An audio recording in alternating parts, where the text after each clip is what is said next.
असाच एक नाला होता. त्या नाल्यामध्ये वाघीण 2 दिवसापासून निश्चित झोपलेली. वाघीण 2 दिवसापासून जी चालू शकत नव्हती ती लिटरली अशी उभी झाली आणि समोरच्या टीमकडे धावली. ते लोक धावताना सैरावैरा दिसले, ती पलटली तिकडनं आणि मागच्या टीमकडे आली.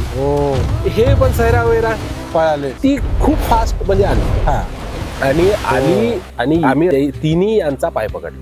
डायरेक्ट पाय पकडला आणि ती पाय पकडला आणि त्यांना जसं पकडल्याबरोबर हे बसले आणि मी तसंच उठलो. मला काही सुचलं नाही. माझ्याजवळ त्यावेळेला पिस्टल पण होती.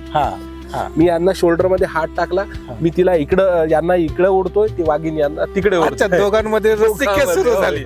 अब तो कुछ हो जाएगा. ते लूज शूज असल्यामुळे त्या वाघिणीने जे तोंडामध्ये पकडलेला शूज होता तो तसाच तिच्या जवळ राहिला आणि मी जेव्हा तिला ओढलं यांना, तेव्हा तो शूज तिच्या तोंडामध्ये राहिला आणि यांना मी बाहेर काढलं. मौत के मुंह से वापस आ गए.